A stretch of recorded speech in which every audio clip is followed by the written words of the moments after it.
Olá, seja bem-vindo, seja bem-vinda a mais um momento devocional proporcionado pela Congregação Evangélica Luterana Cristo Redentor de Copacabana. Que o Deus Pai, Filho e Espírito Santo abençoe o nosso estudo na sua palavra.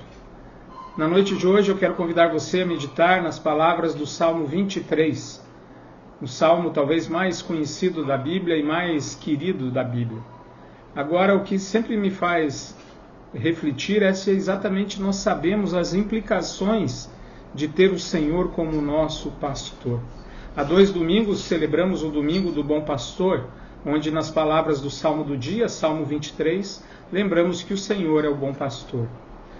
E também o Evangelho do dia era João capítulo 10, em que Jesus se apresenta como o bom pastor, aquele que dá a vida pelas suas ovelhas. Ou seja, nós somos ovelhas do rebanho de Deus. Que implicações isso traz para a minha vida, para a sua vida? Eu quero convidar você a olhar os 3 primeiros versículos do Salmo 23, especialmente dar uma olhada nos verbos, dar uma olhada no sujeito das ações e ver ali aonde eu e você aparecemos nessa história. Qual é, de fato, a implicação de ter Deus como nosso pastor? O que você achou? Posso contar com você na nossa reflexão e meditação do dia de hoje? Espero que sim. Venha, vale a pena estudar a palavra de Deus. Nela encontramos consolo, conforto, orientação, ensino, a verdade, a vontade de Deus expressa na sua palavra. Seja bem-vindo ao nosso momento devocional.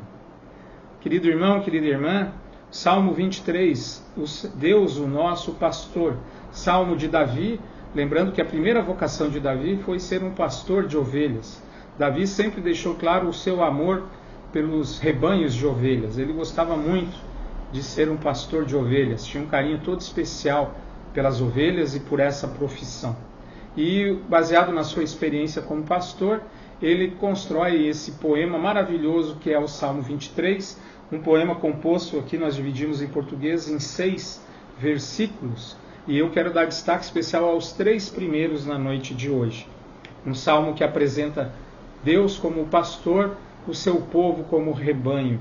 E aí nós vamos ver pelos verbos as atitudes.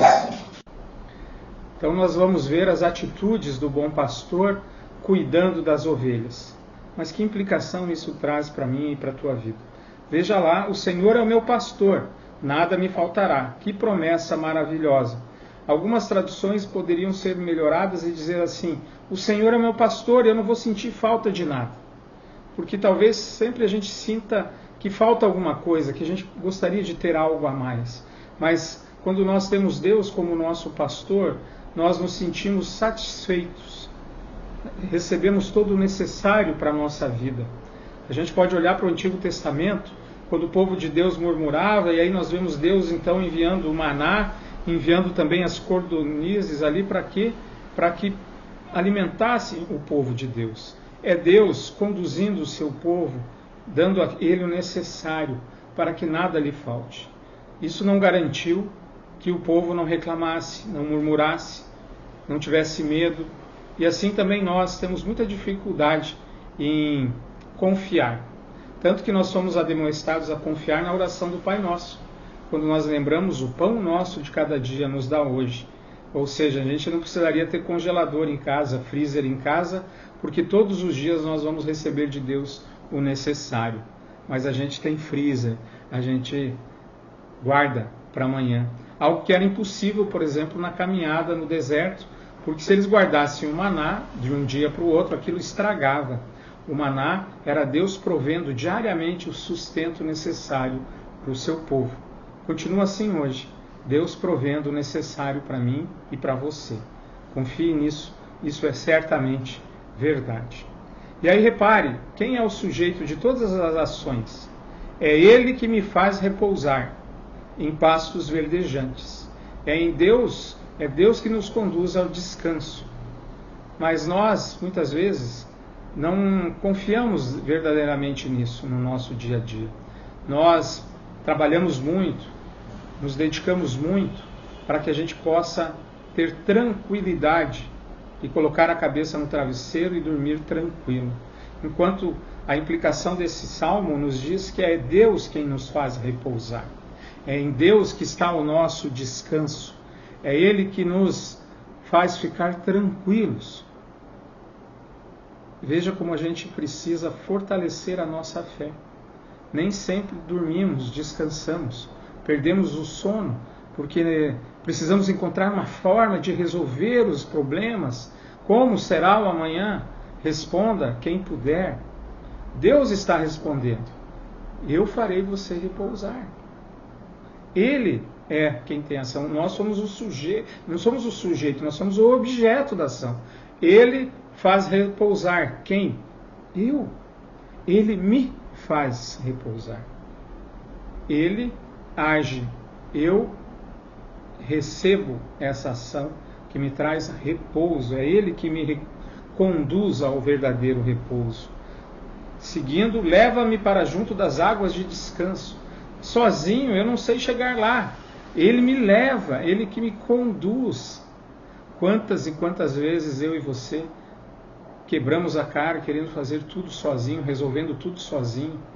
Desde, às vezes, não pedir ajuda quando a gente está buscando o caminho certo para chegar a algum lugar, como também, muitas vezes, para encontrar uma solução, para melhorar de vida, tudo a gente acha que depende da gente, a gente não lembra nem de orar, nem de colocar os nossos planos diante do Senhor, porque a gente acha que é a gente que tem que ir levar a nós mesmos. E aqui o texto deixa claro que o Senhor é o pastor, Ele que leva, é Ele que leva o rebanho às águas tranquilas. Depois, no versículo 3, fala em refrigera a minha alma. Às vezes a gente está de cabeça quente, preocupado, se sentindo culpado, o pecado nos acusando. Muitas vezes a gente quer pagar o mal com o bem, achando que as nossas ações são suficientes para pagar o mal com o bem. Será que são? De forma alguma. A nossa alma só é aliviada, perdoada pela ação de Jesus Cristo, que perdoou os nossos pecados. Quando nós ouvimos essa mensagem de perdão, a nossa alma fica tranquila, aliviada, porque estamos verdadeiramente perdoados. E aí sentimos o refrigério que vem de Deus. Quando ouvimos da parte de um pastor, em nome de Deus, dizendo todos os seus pecados foram perdoados. Podemos acreditar nisso, porque o Senhor é o pastor, Deus é o pastor, e Ele está dizendo que Ele refrigera a alma das suas ovelhas, e Ele guia pelas veredas da justiça. Quantas vezes a gente não se deixa guiar por Deus? Então percebam, meus irmãos, Ele me faz, Ele me leva, Ele refrigera, Ele me guia. Todas as ações dos 3 versículos do Salmo 23, os 3 primeiros, apontam para o fato de que é Deus quem age em nosso favor. Nós somos totalmente passivos. É interessante que isso me fez refletir sobre, na época de Martinho Lutero, existia um humanista muito respeitado e admirado pelo próprio Martinho Lutero, chamado Erasmo de Roterdã, que ele dizia que a gente tinha um livre-arbítrio para todas as coisas. E ele escreve um documento sobre isso. Lutero, por muito tempo, em respeito e também para não querer mais uma polêmica na sua vida, ele demora, mas não consegue não responder aquilo. E ele escreve então um documento falando não do livre-arbítrio, mas do servo-arbítrio. Que nós não temos um livre-arbítrio. Claro que nós temos para aceitar ou não um emprego, para aceitar um casamento ou não, para fechar ou não um negócio. Não estou falando de coisas materiais, mas estamos falando da vida espiritual. Nós nascemos escravos, nascidos escravos, escravos do pecado e condenados à morte eterna. Então Cristo vem e liberta o ser humano. É Ele que me faz, é Ele que leva-me, é Ele que refrigera, é Ele que guia, é Ele que salva. Ou seja, eu sou servo, eu não tenho como me salvar sozinho. E aí Lutero diz que ou eu sou servo de Deus e da sua palavra, e tenho a Ele como meu pastor, ou então eu sou servo do pecado, do diabo, e eu estou ali escravizado. Porque o diabo vai me levar para onde? para o inferno. Ele me faz sofrer eternamente. Ele vai esquentar a minha cabeça e não refrigerá-la. Ele vai me guiar para a condenação eterna. Enquanto isso, Deus, o bom pastor, Ele me faz repousar, Ele me leva para as águas de descanso, Ele refrigera a minha alma e Ele me guia, me conduz em segurança por esse mundo, porque o diabo, o mundo e a carne querem continuamente nos desviar do caminho. E Deus, o bom pastor, quer nos conduzir. Por isso, atenção, não queira ficar sozinho. Você precisa de Deus, você precisa do bom pastor. Nós não temos condições de enfrentar os perigos, nós não temos condições de refrigerar a nossa alma, de conseguir as águas frescas e nem os pastos verdejantes, pois somos escravos, estamos amarrados ao pecado por natureza. Precisamos que Deus nos liberte. Você sabe por que o pastor usa uma camisa com essa gola clerical? Ela foi criada por um pastor da linha calvinista, exatamente como um símbolo.